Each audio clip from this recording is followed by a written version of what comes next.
Hey everyone, it's Marc de Bruin from simplifyinglife.com.au. In this video, in a series of upcoming videos, I'd like to discuss a bunch of topics around what I would call toxic spirituality or spiritual arrogance. And it sounds a bit funny, but I think it's a good topic to discuss in a counseling context as well.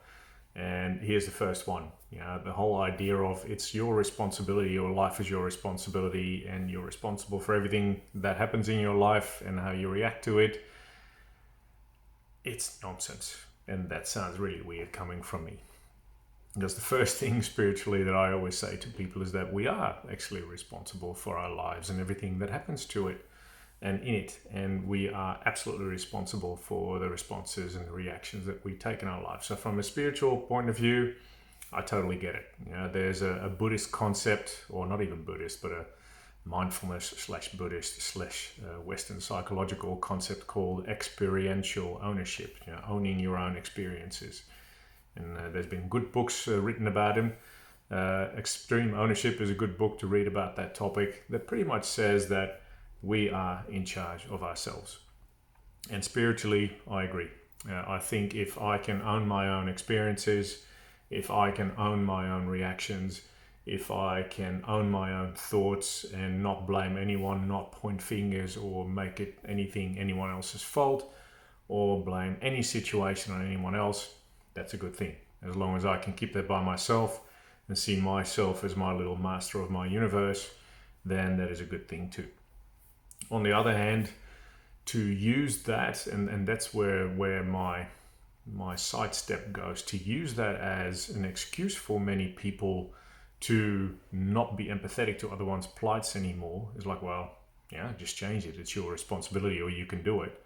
I think that's wrong. And I see that happen in many spiritual fields and also in many personal development fields where people are being made to feel that because they are responsible for their own lives, they should. And if you don't, then that's your fault and you should do something about it and, well, suck it up kind of thing. And that's where it goes wrong. I think as a white male from European heritage living in Australia, from a high middle class background, living in a higher middle class suburb with a higher middle class income and a beautiful wife and a beautiful kid, I got it pretty good. And so many people don't. So many people get dealt a absolutely stinking, rotting hand of cards, and they have to deal with it, either because of your race, your color, your background, your preferences, your upbringing, whatever it is. There are so many people who grow up and live in particular circumstances that make it really hard to take extreme ownership and personal responsibility for stuff that, as a counselor, even though spiritually I believe it, I think you can't practically just keep saying it's your responsibility, a la The Secret. You've got everything inside you, just think differently and life will be different. That's just type of spiritual arrogance that I'm really against. Again, I'm not railing against spirituality. I find myself and consider myself a deeply spiritual person and think there's more to this planet than we can see with our limited senses.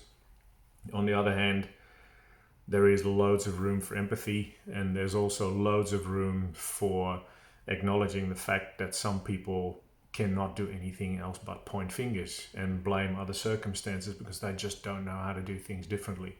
So how can that be useful for you in a counseling context in terms of this video? You know what, if you would come and see me, or if you go and see any counselor, and they would try and play that trick on you that we should take personal responsibility for our lives and therefore clean it up.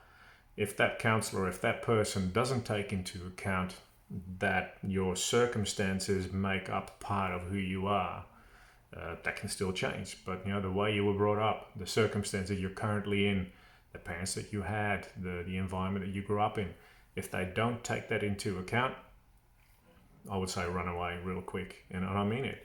I think as a counselor, I think it's important to look at the whole person. Yes, from a spiritual perspective, but also from a very practical perspective. Some people just don't have it easy, and we need to work with that and to just tell them that they need to toughen up and take responsibility for their lives is too simple. Now, I got a lot to say about that, but I think, sometimes in the spiritual world, that becomes a bit of one of those dogmas. It's like, just take personal responsibility because life is your responsibility. And again, spiritually, I agree.